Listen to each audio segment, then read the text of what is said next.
Assalamualaikum warahmatullahi wabarakatuh. Alhamdulillahilladzi ja'ala syahra ramadhana syahran mubarak wa farada alaina siyam li ajli taqwa.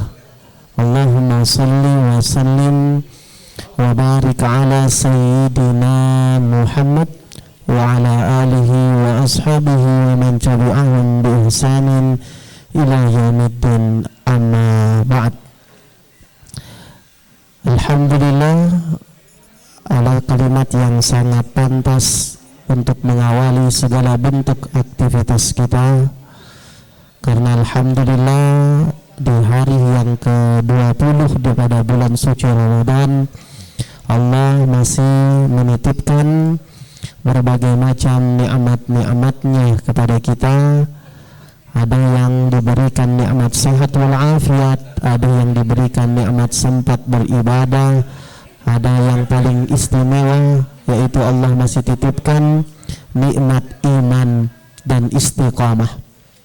Maka kita bermohon, berdoa kepada Allah semoga nikmat-nikmat tersebut terus menyertai di dalam seluruh aktivitas-aktivitas kita. Salawat besertakan salam tak lupa kita haturkan kepada junjungan kita Nabi besar Muhammad sallallahu alaihi wasallam. Semoga kita yang hadir, yang mendengarkan, insyaallah diakui sebagai umatnya Rasul, mendapatkan syafaat di yaumil akhir nanti. Amin amin ya rabbal alamin. Pemirsa Borneo TV yang insyaallah dirahmati Allah subhanahu wa ta'ala, di dalam kitab Mukasyafatul Qulub, jadi kitabnya namanya Mukasyafatul Qulub, penulisnya bernama Imam Al-Ghazali. Jadi Imam Al-Ghazali adalah salah satu ulama yang sangat masyhur dan sangat terkenal karena keilmuannya. Bahkan dia juga dijuluki dengan Hujjatul Islam. Di dalam kitab beliau, di dalam Mukasyafatul Qulub, di situ dijelaskan bahwa ada seseorang yang mengalami kejadian yang luar biasa, yang mana kejadian itu kemudian membuat dia menyesal selama hidupnya. Apa kejadian yang dia alami? Jadi seorang itu bernama Abu bin Hisham. Namanya Abu bin Hisham. Abu bin Hisham ini adalah seseorang yang sangat terkenal, sangat masyhur di kalangan masyarakat pada saat itu. Terkenal sebagai orang yang ahli ibadah, sholat 5 waktu, bahkan sangat terkenal dengan orang yang rajin melaksanakan sholat tahajud selama berpuluh-puluh tahun. Rajin ibadah, baik, kemudian soleh, rajin melaksanakan sholat tahajud bersama puluhan tahun. Hingga pada suatu ketika dia hendak untuk melaksanakan sholat tahajud. Mau melaksanakan sholat tahajud, maka dia mengambil air wudhu. Pada zaman dulu, pada masa dulu, ketika seseorang ingin mengambil air wudhu, maka dia harus keluar rumah, yaitu di sumur untuk berwudhu. Beda dengan zaman sekarang. Kalau zaman sekarang sudah ada air sampai ke dalam rumah. Tapi kalau pada zaman dulu, maka dia harus keluar untuk mengambil air wudhu. Ketika dia berjalan menuju sumur untuk mengambil air wudhu, di situ dia dikagetkan dengan sesosok makhluk yang sangat besar yang kemudian berada di bibir sumur. Jadi Abu bin Hisham menuju sumur dikagetkan dengan ada makhluk yang sangat besar yang kemudian berada di bibir sumur dengan menghalangi Abu bin Hisham untuk mengambil air wudhu.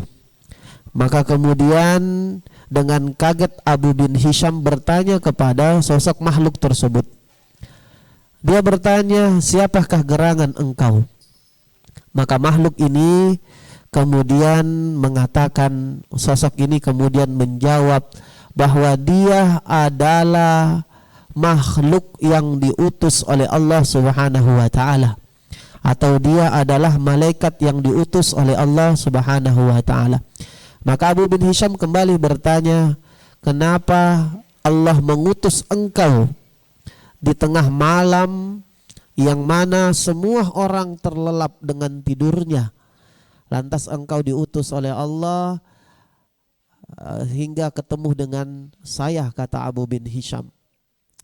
Maka malaikat ini kemudian mengatakan bahwa saya diutus oleh Allah untuk mencatat hamba-hamba yang dicintai oleh Allah Subhanahu wa taala. Jadi malaikat ini diutus untuk mencatat hamba-hamba yang dicintai Allah Subhanahu wa taala. Maka dengan bangganya Abu bin Hisham, karena merasa dirinya adalah orang yang baik, merasa dirinya orang yang soleh, merasa dirinya tak pernah meninggalkan sholat tahajud berlama-lama, berpuluh-puluh tahun tak pernah dia tinggalkan sholat tahajud, hingga akhirnya kemudian dia dengan bangga mengatakan kepada si malaikat, wahai malaikat Allah, kalau memang engkau ditugaskan untuk mencatat hamba-hambanya Allah, maka tolong sekarang cari ada urutan berapa namaku, kata Abu bin Hisham, karena dia merasa dia orang soleh, tidak pernah meninggalkan sholat tahajud, maka dia merasa namanya pasti ada di dalam deretan urutan nama-nama hamba yang dicintai Allah Subhanahu wa ta'ala. Maka lantas kemudian malaikat ini secara perlahan-lahan mulai membuka lembar per lembar, mulai membuka tulisan per tulisan. Dia kemudian membaca pelan-pelan nama-nama deretan yang dicintai Allah Subhanahu wa ta'ala. Maka kemudian si malaikat mengatakan, ternyata namamu tidak termasuk dari hamba yang dicintai Allah Subhanahu wa ta'ala. Maka Abu bin Hisham kembali memaksa kepada malaikat, coba dicek sekali lagi, bisa jadi engkau terlewat namaku, karena tidak mungkin secara kasat mata, secara logika bahwa dia rajin melaksanakan sholat tahajud, rajin beribadah, mana mungkin tidak termasuk menjadi hamba yang tidak dicintai oleh Allah Subhanahu wa ta'ala. Maka kemudian malaikat kembali membuka dengan pelan-pelan, membuka buku-bukunya. Setelah kemudian dibuka kembali pelan-pelan lembar per lembar, kembali dilihat catatan nama-nama yang dicintai Allah Subhanahu wa ta'ala. Maka malaikat kembali mengatakan bahwa betul, bahwa tidak ada namamu sebagai hamba yang dicintai oleh Allah Subhanahu wa ta'ala. Ketika diberitahu lagi sama malaikat bahwa namanya tidak ada dalam deretan hamba yang dicintai Allah, maka Abu bin Hisham menangis sejadi-jadinya. Dia menangis. Kenapa dia menangis? Kan dia kemudian mengatakan, sangat ruginya diriku, sangat alangkah celaka dan ruginya diriku, selalu tegak bangun di tengah malam, selalu melaksanakan ibadah tahajud, selalu sholat malam, akan tetapi tidak dicatat sebagai hamba yang dicintai Allah Subhanahu wa ta'ala. Maka kemudian Abu bin Hisham bertanya kepada malaikat, wahai malaikatnya Allah, wahai utusannya Allah, bisakah engkau jelaskan kepada saya kira-kira apa penyebab sehingga aku yang rajin melaksanakan sholat tahajud, aku yang rajin bangun di tengah malam, itu tidak termasuk hamba yang dicintai oleh Allah Subhanahu wa ta'ala. Maka kemudian malaikat mengatakan bahwa, wahai Abu bin Hisham, bukan aku tidak tahu engkau bangun di tengah malam, bukan aku tidak tahu engkau rajin beribadah, bukan aku tidak tahu engkau lawan rasa kantukmu, bangun tengah malam, sholat tahajud, melaksanakan sholat. Kata malaikat, semuanya aku tahu. Akan tetapi ada hal yang membuatmu dilarang namanya, dilarang sama Allah untuk namamu ditulis di dalam kumpulan daftar orang-orang yang dicintai oleh Allah. Jadi Allah melarang tanganku menulis, kata malaikat. Maka kemudian Abu bin Hisham bertanya lagi, apa gerangan, Apa penyebab yang menyebabkan diriku ini dilarang ditulis namanya sebagai deretan hamba yang dicintai oleh Allah Subhanahu wa taala? Maka malaikat menjawab, wahai Habu bin Hisham, sesungguhnya ada dua alasan yang menyebabkan engkau tidak dicatat namanya sebagai hamba yang dicintai Allah. Alasan dua. Alasan yang pertama, engkau memang sholat tahajud, engkau memang bangun tengah malam, akan tetapi itu niatnya engkau ingin dikatakan orang yang soleh. Engkau pamerkan dengan rasa bangga kemana-mana. Engkau mengatakan engkau ahli tahajud, engkau mengatakan dengan bangga kemana-mana bahwa engkau adalah ahli yang rajin beribadah, bermunajat di tengah malam. Dan itu tidak mendapatkan apa-apa di sisi Allah Subhanahu wa ta'ala. Maka itu yang pertama kata malaikat, bahwa engkau pamerkan kebanggaan tahajudmu kepada orang-orang. Kemudian yang kedua, yang menyebabkan engkau tidak dicatat sebagai makhluk, sebagai hamba yang dicintai oleh Allah Subhanahu wa ta'ala, yang kedua adalah karena engkau orang yang egois. Apa dimaksud dengan egois? Bahwa dia sibuk beribadah, bermunajat kepada Allah, sibuk memikirkan dirinya sendiri, tapi di kanan kirinya ada orang sakit, ada orang lapar, ada orang yang mau dibantu, maka dia tidak tersentuh hatinya untuk membantu, maka dia tidak tersentuh hatinya untuk melihat. Maka ini yang kemudian menyebabkan orang tersebut tidak dicatat sebagai hamba yang dicintai Allah Subhanahu wa ta'ala. Maka pemirsa Borneo TV yang dirahmati Allah, dari sini kemudian kita paham bahwa kalau mau dicintai oleh hamba Allah, menjadi hamba yang dicintai Allah Subhanahu wa ta'ala, ada dua hal. Yang pertama, ikhlas. Maka apapun ibadah yang kita lakukan, bagaimanapun aktivitas yang kita lakukan, terutama di bulan suci Ramadan, ibadah sholat tarawih, ibadah puasa, ibadah mengaji, membaca Al-Quran, bersedekah, maka itu semua harus dilakukan dengan perasaan dasar hati ikhlas karena Allah Subhanahu wa ta'ala. Maka tadi dicontohkan bahwa dia orang yang rajin ibadah, ternyata hanya karena mau memamerkan ibadahnya, maka tidak dilihat oleh Allah Subhanahu wa ta'ala. Itu yang pertama, maka ikhlas. Bahkan kemudian inna Rasulullah sallallahu alaihi wasallam bersabda, innamal a'malu binniyat, bahwasanya segala sesuatu itu bergantung daripada niatnya. Maka sebelum kita melaksanakan ibadah, sebelum kita berpuasa, sebelum kita mengaji, perbaiki dulu niat-niat kita, niat mengharapkan pahala dari Allah Subhanahu wa ta'ala. Maka itu yang mendasari ibadah kita.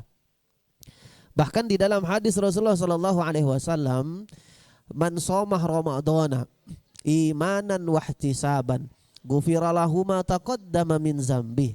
Maka barang siapa yang berpuasa pada bulan suci Ramadan, landasannya adalah iman, landasannya mengharap pahala hanya dari Allah, iman dan ikhlas, maka ghufiralahu ma taqaddama min dzambi, maka Allah akan mengampuni dosa-dosa yang dia lakukan. Maka kunci yang pertama adalah ikhlas. Kemudian yang kedua, yang menyebabkan seseorang dapat menjadi hamba yang dicintai Allah Subhanahu wa ta'ala, berdasarkan kitab tadi, berdasarkan kisah tadi, bahwa kalau mau dicintai Allah, maka kita juga harus bisa mencintai sesama manusia. Apa maksudnya? Kalau mau dicintai Allah, maka rajin-rajin kita bersedekah. rajin-rajin kita mengeluarkan harta yang pada hakikatnya memang ada sebagian harta kita adalah milik haknya orang lain. Maka itu cara agar kemudian kita dicintai oleh Allah Subhanahu wa ta'ala. Maka di dalam harta kita, pemirsa Borneo TV yang dirahmati Allah, maka harta kita apapun itu ada milik orang lain. Makanya di dalam hadis itu akan ketika ditanya tentang harta, maka pertanyaannya dua. Min ainaktasabahu wa fima anfaqahu. Maka ketika ditanya berkaitan dengan harta, pertanyaan yang pertama, itu harta yang didapatkan itu dapatnya dari mana? Maka faktor kehalalan, faktor kesucian, faktor halal dan berkah menjadi pertanyaan yang pertama ketika berbicara tentang harta. Kemudian yang kedua, wa fima anfaqahu. Yang kedua adalah setelah harta itu engkau dapatkan, nah harta itu kemana dihabiskan? Maka ini yang kemudian menjadi pertanyaan yang kedua yang harus dan betul-betul harus diketahui, bahwasanya selain harta itu berasal dari sesuatu yang halal, maka harta juga itu harus dikeluarkan. Nah, pengeluarannya itu dikeluarkannya itu dengan melalui berbagai macam cara. Yang pertama ada yang bersifat wajib. Yang bersifat wajib itu biasa kita sebut dengan istilah zakat. Ada yang bersifat sunnah. Yang bersifat sunnah ada yang biasa kita sebut dengan sedekah. Nah, maka ketika pertanyaan berkaitan dengan harta ada dua. Yang pertama, dari mana harta itu diperoleh. Yang kedua, untuklah apa digunakan harta kita. Karena pada hakikatnya itulah yang akan menyelamatkan kita nantinya di hadapan Allah Subhanahu wa ta'ala. Pemirsa Borneo TV yang dirahmati Allah Subhanahu wa ta'ala, Allah berfirman di dalam Al-Quran, ya ayyuhalladzina amanu anfiqu min thayyibati ma kasabtum. Hai orang-orang yang beriman, anfiqu, keluarkanlah, atau anfiqu, keluarkanlah zakatnya, anfiqu, keluarkan hartanya, min thayyibati ma kasabtum, sebagian daripada hasil usaha-usaha yang telah kita lakukan. Maka ini adalah perintah dari Allah Subhanahu wa ta'ala agar harta itu menjadi semakin berkah. Karena itu merupakan hal yang wajib untuk kita untuk rajin mengeluarkan zakat itu. Nah, dalam rangka membersihkan harta. Karena Allah sendiri yang berfirman, khuz min amwalihim. Maka ambillah zakatnya itu. Akhuzhum min amwalihim sadaqatan tutahhiruhum wa tuzakkihim biha. Maka ambillah zakat dari harta-harta mereka. Maka ini adalah perintah di dalam ilmu qawaidun nahwiyah, ini namanya fi'il amar. Fi'il amar adalah perintah. Jadi harta kita itu memang ada haknya orang lain yang memang harus diambil. Sadaqatan tutahhiruhum wa tuzakkihim biha. Yang mana sebagian yang dikeluarkan itu nanti akan menjadi pembersih. Maka akan menjadi pembersih, membersihkan harta-harta yang telah banyak kita kumpulkan, dibersihkanlah sisa-sisanya agar supaya sisa yang ada menjadi berkah, sisa yang ada bisa bertambah-tambah manfaatnya. Pemirsa yang dimuliakan Allah Subhanahu wa ta'ala, maka menjadi hamba yang mau dicintai oleh Allah Subhanahu wa ta'ala, yang pertama tadi ikhlas karena Allah. Yang kedua, cinta kepada sesama dengan rajin berbagi. Ramadan ini adalah momentum bagi kita untuk bisa mengintrospeksi segala bentuk ibadah kita. Ramadan ini adalah wadah untuk kita sama-sama melihat bagaimana kualitas ibadah yang selama ini kita lakukan. 20 Ramadan telah berlalu, bagaimana kualitas sedekah kita? 20 Ramadan telah berlalu, artinya tinggal 10 hari lagi sisa berpuasa. Sudahkah kita menghitung zakat kita? Karena pemirsa Borneo TV, zakat itu ada 2 jenisnya. Yang pertama disebut dengan zakat fitrah. Yang kedua disebut dengan zakat mal. Zakat fitrah tujuannya tuhratul shaim, membersihkan, menyucikan jiwanya orang-orang yang berpuasa. Karena terkadang orang yang berpuasa hanya sebatas mampu menahan lapar, mampu menahan haus, tetapi indera-indera panca indera yang dia miliki tidak mampu dia tahan. Mata tidak mampu menahan melihat sesuatu yang tidak baik, telinga tidak mampu ditahan mendengarkan sesuatu yang buruk, mulut apalagi tidak mampu ditahan untuk berkata, berbicara sesuatu yang tidak pada tempatnya, sesuatu yang membuat sakit hati orang, bahkan ada yang memfitnah orang. Maka inilah yang kemudian membersihkan, dibersihkan, salah satunya dengan kita keluarkan zakat fitrah.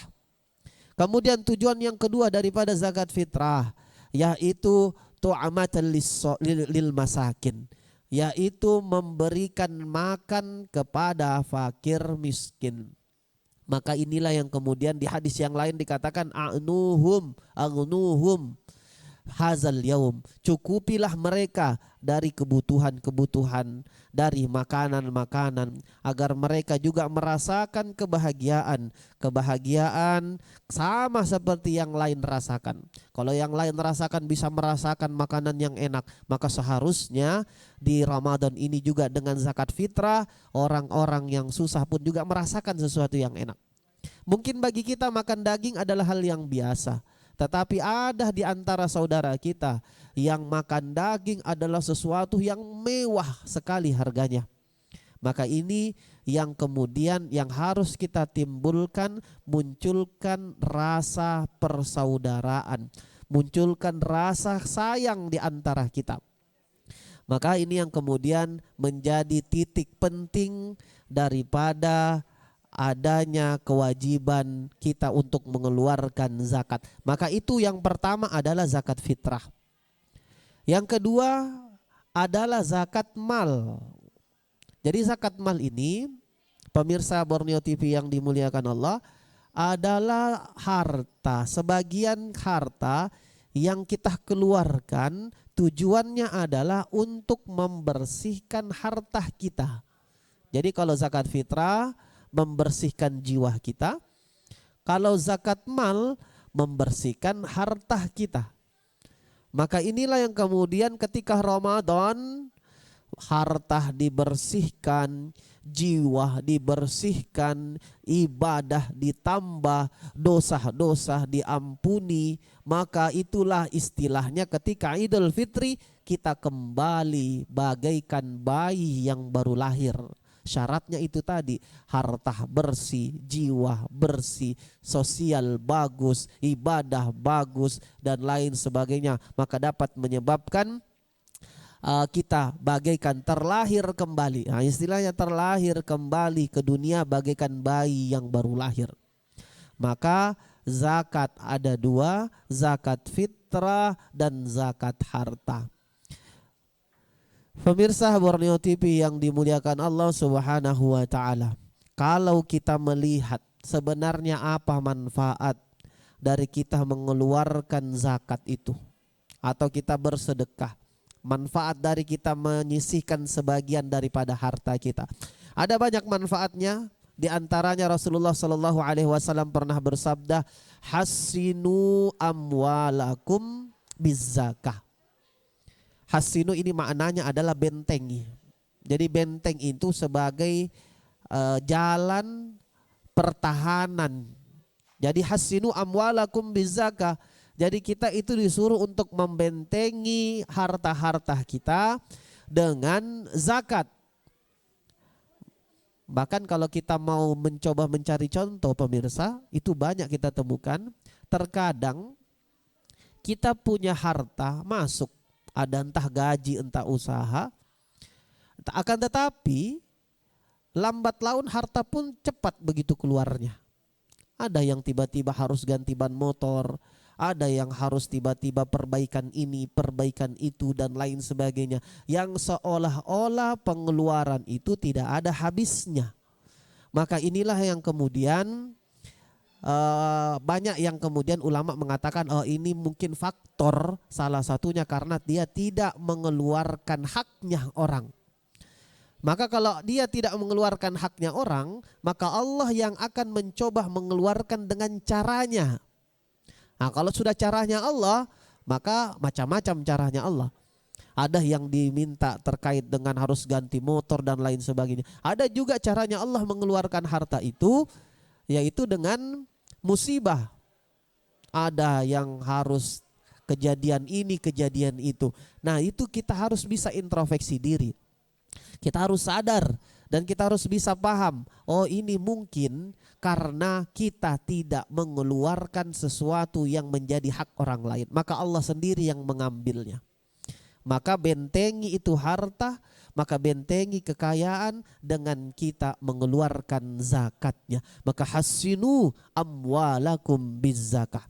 Kemudian Rasulullah SAW juga pernah bersabda, ma talafa manun fil barri wal bahri illa bihabasi zakah. Maka tidaklah musnah, maka tidaklah lenyap, maka tidaklah hilang harta yang selama ini kita kumpulkan, tidak akan hilang begitu saja kecuali orang tersebut tidak mengeluarkan zakatnya.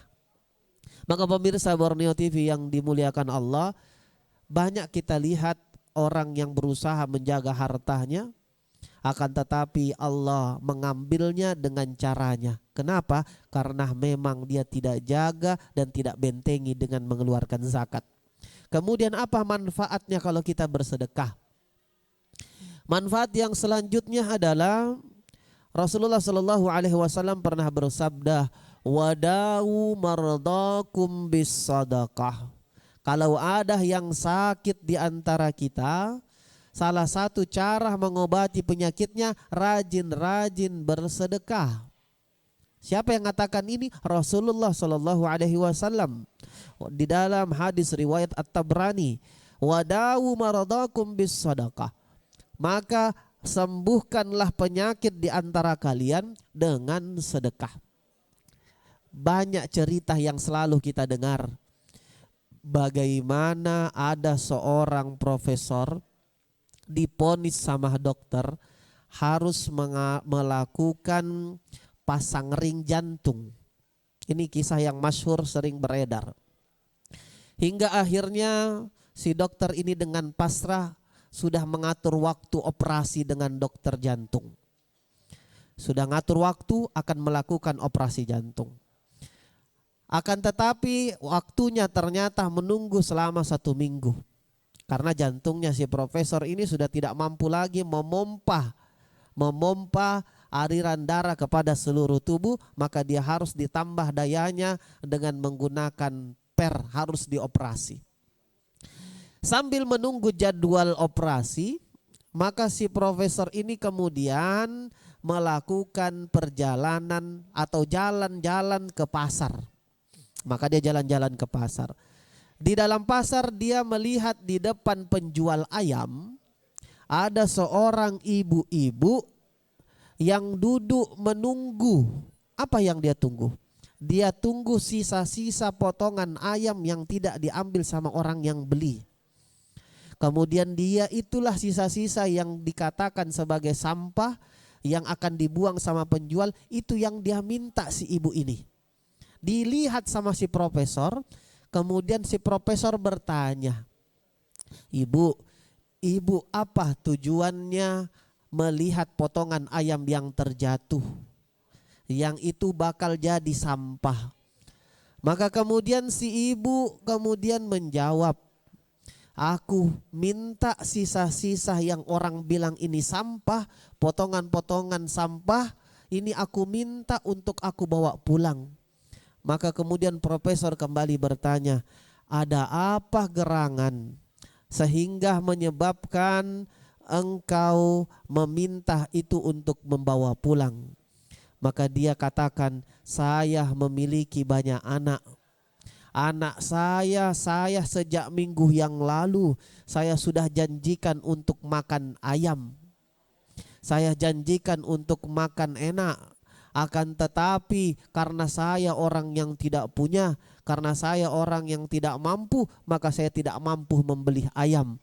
Maka inilah saya berada di pinggirnya penjual ayam. Syukur-syukur ada potongan yang terjatuh, itu yang saya ambil.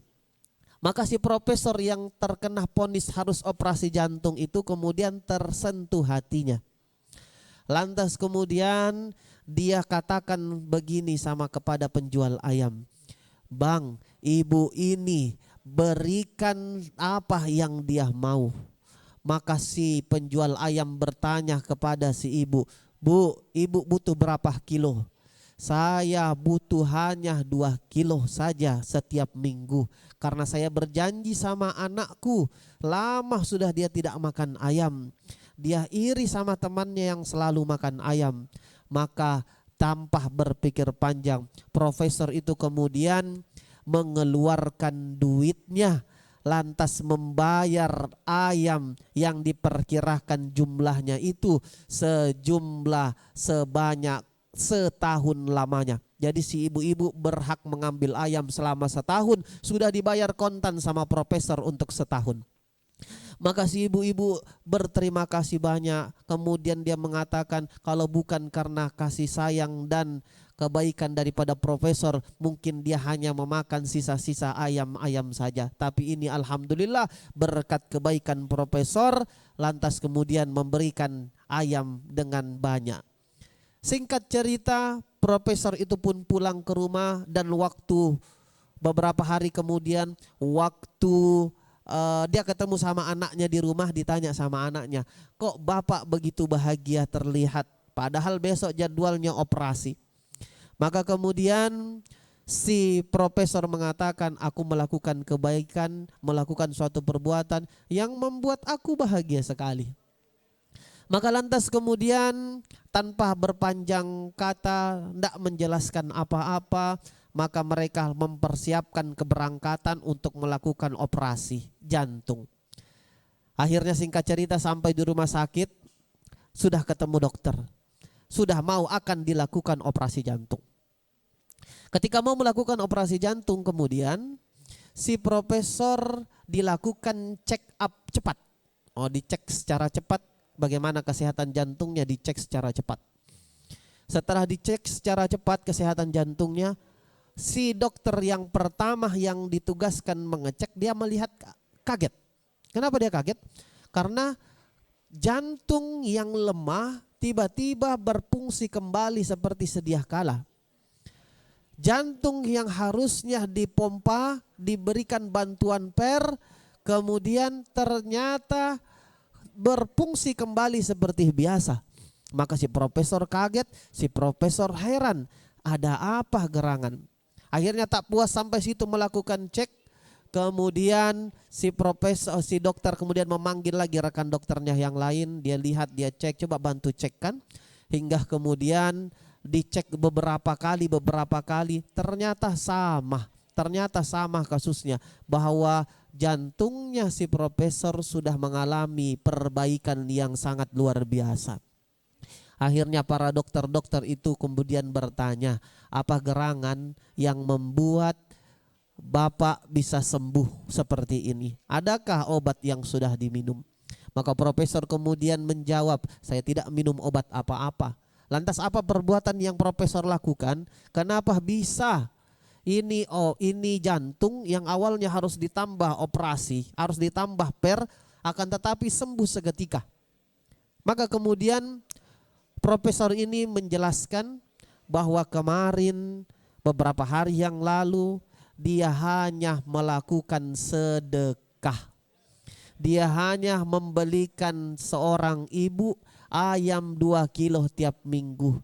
Yang karena anaknya mau sekali makan ayam, hanya itu yang dia lakukan. Ternyata wasilah sedekah itu membuat kesehatan profesor kembali seperti sedia kala. Ternyata wasilah sedekah itu membuat jantung yang awalnya sakit kemudian kembali sehat walafiat. Pemirsa Borneo TV yang dimuliakan Allah Subhanahu wa taala, maka itulah manfaat daripada seseorang itu dia menyedekahkan atau mengeluarkan hartanya di jalan Allah Subhanahu wa taala. Pemirsa Borneo TV yang dimuliakan Allah Subhanahu wa taala.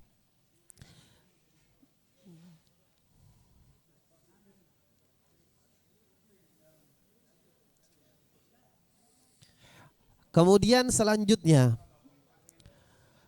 bahwa hikmah yang ketiga terkait adanya manfaat kita mengeluarkan sedekah, manfaat kita mengeluarkan zakat, infak dan sedekah, bahwasanya ternyata harta yang kita keluarkan, ternyata harta yang kita sedekahkan, harta yang kita kasihkan kepada orang lain, ternyata itu dapat menggandakan harta kita.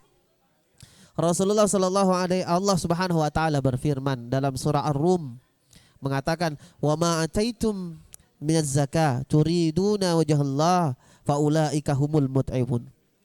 Dan apa yang kamu berikan berupa sedekah, apa yang kamu berikan berupa zakat, turiduna wajhallah, yang engkau niatkan memang untuk mencapai keridaan Allah, yang memang engkau niatkan untuk menggapai pahala dari Allah Subhanahu wa taala, faulaika humul mut'ifun, bahwa sesungguhnya itulah orang-orang yang dilipat gandakan pahalanya oleh Allah Subhanahu wa taala.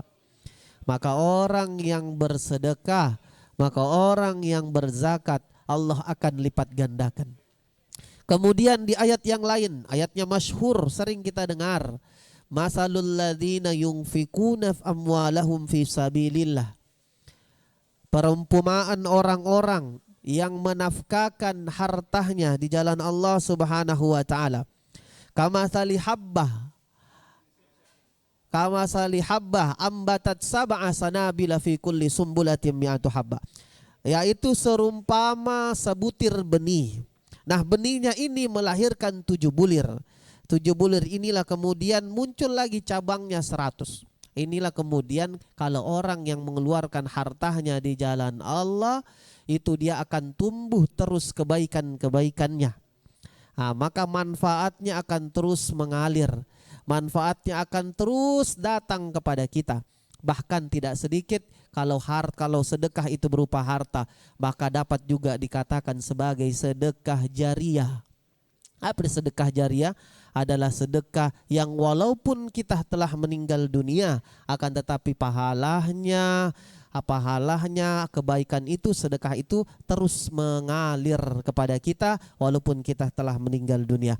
Pemirsa Borneo TV yang dimuliakan Allah dimanapun Anda berada, mungkin ini demikianlah pemaparan, penjelasan atau kajian singkat terkait agar kita dapat menjadi hamba yang dicintai Allah Subhanahu wa taala. Maka yang pertama, niatkan segala bentuk amal ibadah kita, lakukan dengan ikhlas hati.